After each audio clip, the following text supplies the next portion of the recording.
Selamat sore Tribuners, jumpa lagi bersama saya Fiorena Juretno dalam program Tribun Timur Update edisi Jumat 23 Mei 2025. Beragam informasi terupdate akan kami sajikan pada tayangan ini. Di sore hari ini informasi mengenai 21.000 lulusan sekolah dasar di Kota Makassar akan memperebutkan 13.696 kursi untuk sekolah menengah pertama, khususnya SMP negeri. Dan untuk mendengar informasi lebih lengkapnya, kita sudah terhubung dengan rekan Ami, Kota Makassar. Selamat sore rekan Ami. Baik, selamat sore rekan Vio. Baik, dapat Anda jelaskan lebih detail mungkin mengenai tiga sistem yang kemudian akan diberlakukan untuk penerimaan masing-masing siswa SD dan juga sekolah menengah pertama? Baik, Vio di studio dan Tribunars dapat saya sampaikan bahwa tahapan dalam proses atau sistem penerimaan murid baru SPMB di Kota Makassar akan dimulai. Maksudnya tahapannya sudah mulai berjalan sekarang dan dalam tahap perencanaan dan untuk pelaksanaannya pendaftaran akan dibuka pada 25 Juni 2025 mendatang. Nah, pada SPMB kali ini ada beberapa mungkin proses seleksi yang akan dilewati oleh para calon siswa yang akan masuk di sekolah negeri baik itu SD maupun SMP di Kota Makassar. Nah, untuk SD sendiri ada 3 jalur pendaftaran yang dibuka, antara lain jalur domisili dengan kuota 80%, kemudian jalur afirmasi kuotanya 15% dan jalur perpindahan orang tua dengan kuota 5%. Sementara untuk penerimaan murid baru di jenjang pendidikan SMP ada 4 jalur pendaftaran. Yang pertama adalah domisili dengan kuota 50%, jalur prestasi 25%, afirmasi 20%, dan perpindahan orang tua 5%. Jadi Tribuners, saya laporkan bahwa pada SPMB tahun 2025 ini total peserta didik yang akan diterima sebanyak 18.620 untuk jenjang SD dengan total sekolah dasar negeri atau SD negeri sebanyak 314 dengan jumlah rombel yang akan diterima yakni 665. Nah, maksimal satu rombel akan diisi oleh 28 siswa. Atau rombel adalah jumlah siswa yang ada dalam ruang kelas. Kemudian kuota untuk SMP sendiri jumlahnya mencapai 13.696 dengan 428 rombongan belajar atau romber, di mana satu rombel untuk SMP diisi maksimal 32 siswa. Namun Tribuners, pada penerimaan SPMB di jenjang pendidikan SMP, sebagaimana yang berdasarkan data yang dihimpun dari Dinas Pendidikan, total lulusan SD di Kota Makassar mencapai 21.795. Itu merupakan lulusan SD maupun SD negeri maupun swasta yang ada di Makassar. Nah, jumlahnya tentu lebih banyak dengan daya tampung yang akan diterima di SMP, di mana tentunya daya tampung di SMP hanya 13.696, sementara jumlah lulusan di angka 21.795, sehingga ada 8.000 lebih calon siswa atau lulusan SD yang tentunya tidak bisa tercover atau tidak bisa diterima di sekolah negeri yang ada di Kota Makassar. Seperti itu, Vio. Baik, dan juga dari 8.000 lebih dari lulusan SD yang mungkin dalam hal ini tidak bisa tertampung di SMP negeri, adakah mungkin pernyataan atau tanggapan dari sekolah swasta sendiri? Karena mengingat akan menjadi salah satu alternatif ketika mereka dari 8.000 orang ini tidak bisa diterima di sekolah negeri, maka akan beralih ke sekolah swasta. Untuk itu tanggapan dari sekolah swasta sendiri seperti apa, rekan Ami?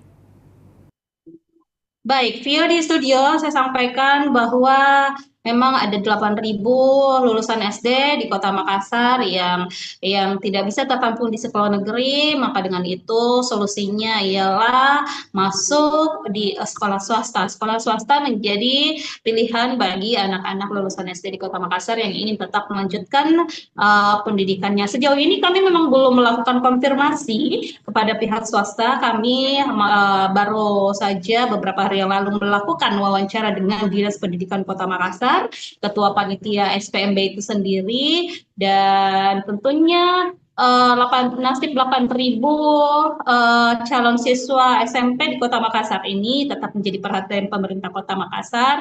Karena itu, Pemkot Makassar dalam hal ini Dinas Pendidikan akan melakukan koordinasi dengan sekolah swasta tentunya untuk bagaimana anak-anak di Kota Makassar tetap akan melanjutkan, mereka tetap bisa mengakses pendidikan tentunya untuk jenjang SMP. Dan Wali Kota Makassar Munafri Arif Ujung juga kami sempat melakukan wawancara bahwa memang sekolah swasta menjadi salah satu solusi bagi orang tua orang tua atau anak yang ingin melanjutkan pendidikannya di jenjang SMP, dan itu berfungsi dengan pihak swasta agar mereka tentunya memberikan pelayanan yang juga setara dengan sekolah-sekolah negeri, memberikan standar layanan pendidikan yang baik dan juga maksimal. Begitu juga dengan infrastruktur sekolah, kemudian kualitas tenaga pendidik, dan hal-hal lainnya yang tentunya menunjang pembelajaran atau kualitas pendidikan di Kota Makassar. Seperti itu, Bio. Oke, baik. Iya, untuk itu kami menunggu kabar terbaru mengenai bagaimana respon dari pihak swasta sendiri, rekan Ami. Kemudian kalau tadi kembali dari pernyataan rekan Ami yang menyampaikan jalur-jalur dari penerimaan mahasiswa, maksud saya siswa sekolah dasar dan juga sekolah menengah pertama ini dipresentasikan untuk jalur domisili sebanyak 80%, kemudian untuk tingkat SMP sendiri 50%. Nah, adakah alasan dibalik penentuan persentase ini yang Anda dapatkan informasinya dari pihak terkait?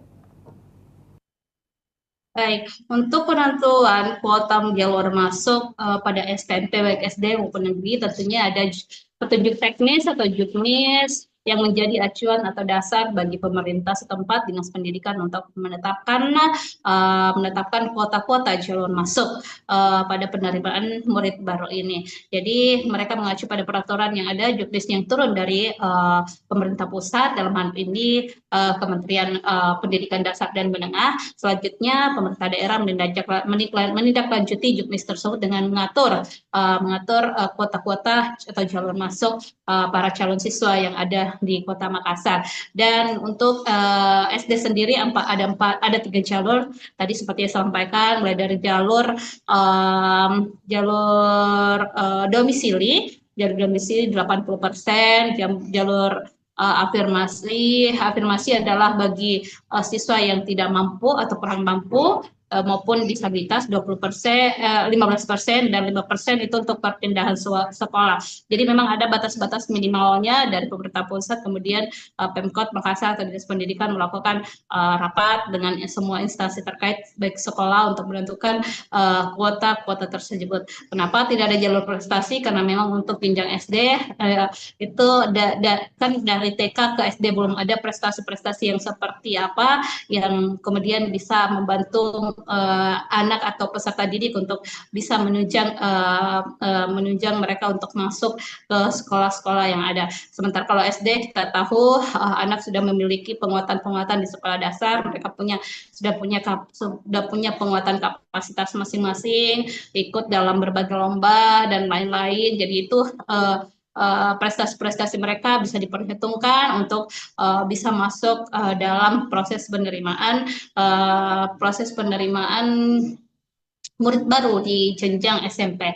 Jadi untuk SMP sendiri 50% untuk jalur domisili, kemudian 20% untuk jalur prestasi, ada 5% untuk jalur pembedaan orang tua, dan 15% untuk jalur afirmasi. Dan tahun ini memang beda dari tahun-tahun sebelumnya, di mana kita ketahui pada tahun sebelumnya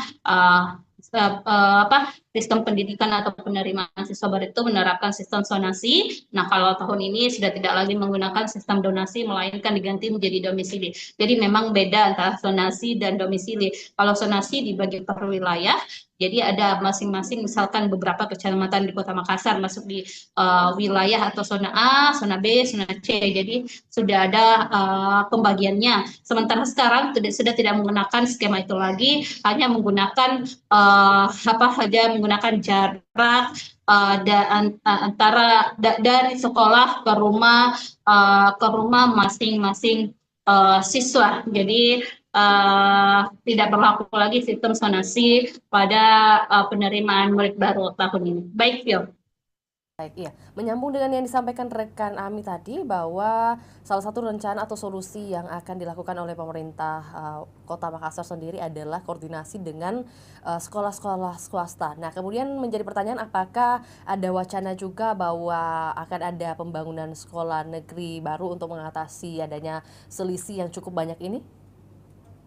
Baik, Pio, di studio sejauh ini kami belum menemukan informasi adanya rencana pembangunan sekolah baru di Kota Makassar. Namun, tentunya Wali Kota Makassar Menapri Arifudin memperhatikan hal-hal tersebut. Menapri lebih konsen terhadap pembangunan infrastruktur pendidikan yang ada di wilayah kepulauan. Kalaupun ada rencana pembangunan sekolah baru di Makassar, mungkin akan diproteskan di wilayah-wilayah kepulauan yang ada di Kota Makassar, Pio. Baik, iya. Kemudian dapat disebutkan juga rekan Ami, kita mendapat informasi bahwa ada ribuan kemudian anak sekolah yang saat ini tidak terdaftar dalam Dapodik. Apa benar demikian dan kemudian penyebab utamanya seperti apa? Itu mungkin adalah masalah lama yang terjadi di Kota Makassar. Sebagaimana kita ketahui bahwa pada tahun sebelumnya memang ada ribuan peserta didik yang di Kota Makassar yang tidak terdaftar dalam data pokok pendidikan atau Dapodik dari Kementerian Pendidikan. Jadi itu disebabkan karena siswa di Kota Makassar ditampung di sekolah-sekolah, sementara daya tampung yang ada sudah tidak memenuhi. Jadi mereka dipaksakan untuk masuk ke sekolah-sekolah tertentu, sementara daya tampung yang ada tidak sesuai dengan kemampuan atau kebutuhan di sekolah tersebut. Jadi ini masalah sudah case close atau sudah selesai, sudah terjadi pada tahun sebelumnya, dan sekarang makanya pemerintah Kota Makassar menekankan agar penerimaan siswa atau murid baru pada tahun ini tidak lagi memperhatikan daya tampung di masing-masing sekolah atau tidak memberikan pelonggaran untuk menerima siswa baru melebihi daya tampung yang ada. Begitu, Vio. Oke. Untuk itu terima kasih atas informasinya di sore hari ini rekan Ami. Kami menunggu update terbaru yang akan dilaporkan dari pemerintah Kota Makassar sendiri. Juga Tribuners, kami akan tayangkan cuplikan liputan kita di sore hari ini, juga pernyataan dari Wali Kota Makassar Munafri Arifudin, juga pernyataan dari Ketua Panitia SPMB Sutardin. Berikut laporannya, selamat menyaksikan. Gimana kapan pelaksanaan program ini? 9 Agustus itu Tidak ada apa? Iya. Kedisdik sudah hitung-hitung ada sekitar kalau nggak salah itu 8 ribuan lulusan SD itu kalau misalnya mau masuk SMP tidak bisa tertampung di SMP negeri, Pak. Ya kan ada mereka harus ke swasta. Pilihan-pilihannya di SMP swasta inilah yang akan kita koordinasikan secara detail. Artinya begini, daya tampung yang ada di SMP ini harus kita tahu benar supaya persoalan ini tidak menjadi persoalan yang berlarut-larut setiap tahunnya. Kalau memang dibutuhkan tambahan sekolah, tambahan kelas, berapa banyak yang harus dibutuhkan? Apakah dengan menambah sekolah negeri ini, ya, bagaimana dengan posisi sekolah swasta? Gitu. Nah, ini yang harus kita duduk sama-sama. Saya mengajak kepada Kepala Dinas Pendidikan untuk berkomunikasi dengan sekolah-sekolah swasta ini, ya, supaya apa? Supaya pendistribusian ini bisa berjalan dengan baik. Tetapi yang perlu diperhatikan lagi adalah kualitas pendidikan yang harus kita jaga. Bagaimana infrastruktur pendidikannya, bagaimana guru-guru yang mengajarnya, bagaimana akses anak-anak itu ke sekolah yang akan menampungnya. Ini harus kita duduk benar-benar. Seluruh stakeholder pendidikan ini harus kita bahas secara bersama-sama. Kenapa?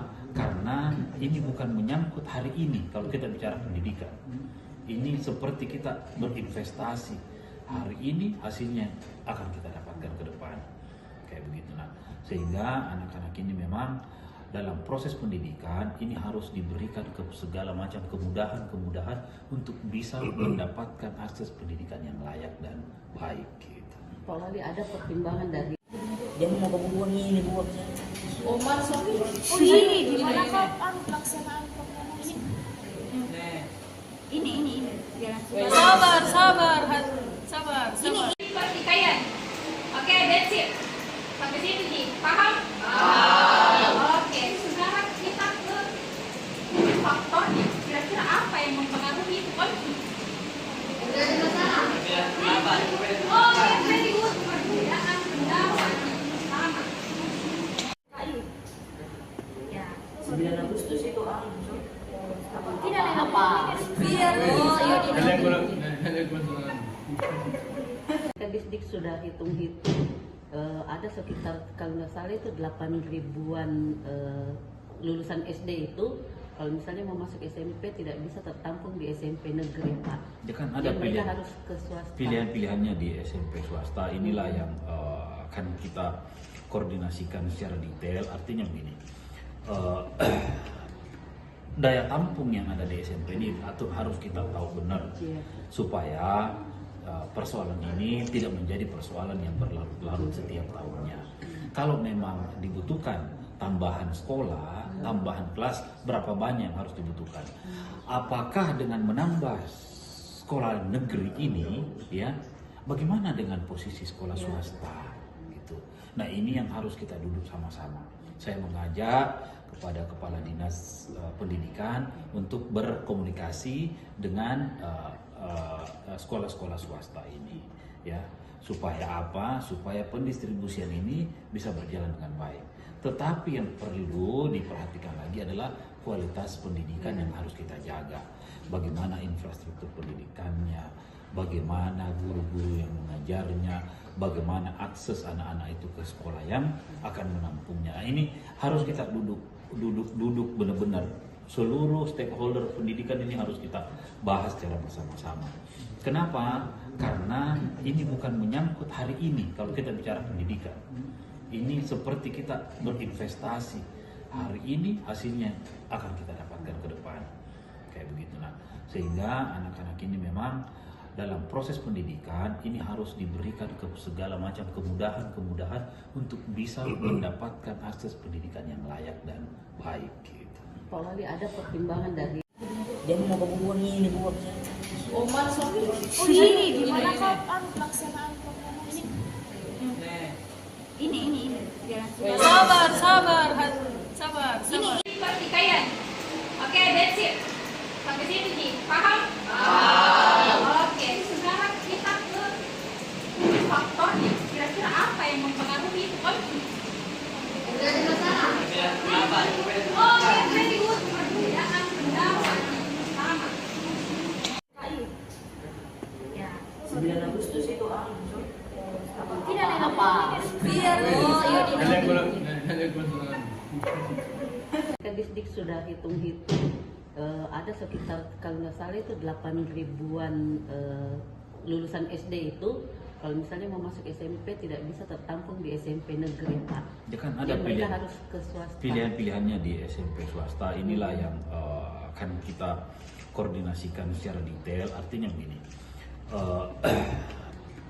daya tampung yang ada di SMP ini harus kita tahu benar, Iya. supaya persoalan ini tidak menjadi persoalan yang berlarut-larut setiap tahunnya. Kalau memang dibutuhkan tambahan sekolah, tambahan kelas, berapa banyak yang harus dibutuhkan? Apakah dengan menambah sekolah negeri ini, ya, bagaimana dengan posisi sekolah swasta? Gitu. Nah, ini yang harus kita duduk sama-sama.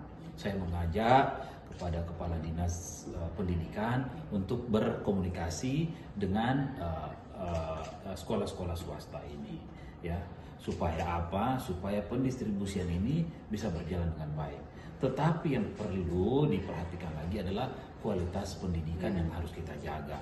Bagaimana infrastruktur pendidikannya, bagaimana guru-guru yang mengajarnya, bagaimana akses anak-anak itu ke sekolah yang akan menampungnya. Nah, ini harus kita duduk benar-benar. Seluruh stakeholder pendidikan ini harus kita bahas secara bersama-sama. Kenapa? Karena ini bukan menyangkut hari ini. Kalau kita bicara pendidikan, ini seperti kita berinvestasi. Hari ini hasilnya akan kita dapatkan ke depan. Kayak begitu. Nah, sehingga anak-anak ini memang dalam proses pendidikan ini harus diberikan segala macam kemudahan untuk bisa mendapatkan akses pendidikan yang layak dan baik. Gitu. Pak Wali, ada pertimbangan dari Dia mau buang ini buangnya.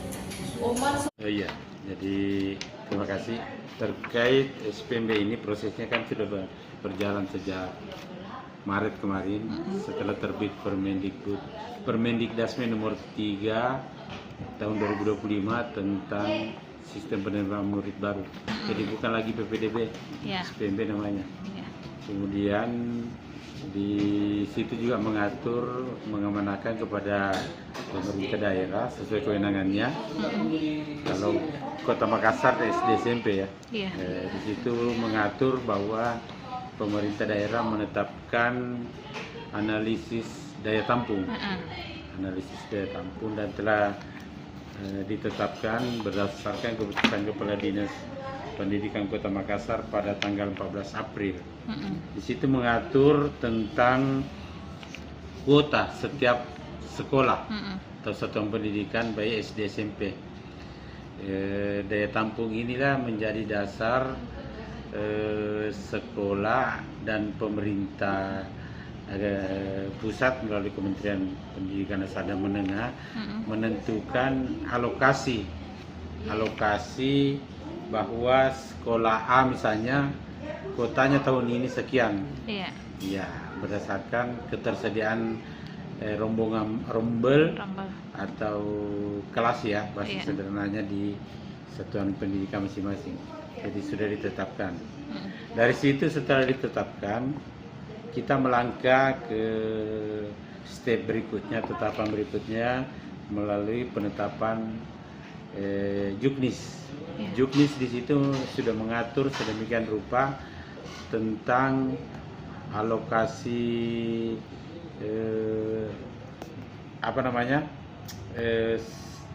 penerimaan. Di situ kan untuk SD itu ada 3 alokasi sistem penerimaannya itu domisili, afirmasi dan perpindahan orang tua. Kalau di SMP itu ditambah 1, ada jalur prestasi ya, jalur masuknya. Nah, untuk Kota Makassar sudah ditetapkan alokasi atau jalur penerimaan itu untuk Permendikbud kan mengatur minimal. Misalnya domisili minimal 70%. Afirmasi minimal 15%, perpindahan orang tua bisa minimal 5%. Jadi ini belum sampai 100%. Nah, dari situ kita Dinas Pendidikan sudah menetapkan bahwa untuk Kota Makassar SD itu domisilinya 80% kotanya, afirmasi 15%, perpindahan orang tua 5%. Untuk SMP itu kita menetapkan domisili itu 50%, afirmasi 20%, kemudian perpindahan orang tua 5%, dan prestasi 25%. Gitu. Gimana kok pelaksanaan program ini? Ini. Sabar. Ini pertikaian. Oke, that's it. Sampai sini, Ji. Paham? Oke, sekarang kita ke... Baik, Tribuners, demikian laporan Tribun Timur Update edisi Jumat 23 Mei 2025. Tetap saksikan terus perkembangan terbaru dari berbagai daerah di Sulawesi Selatan. Hanya di kanal YouTube juga Facebook Tribun Timur. Saya Fiorena Jeretno mewakili kru yang bertugas pamit undur diri. Selamat sore dan sampai jumpa. Download Tribun X sekarang. Menghadirkan lokal menjadi Indonesia.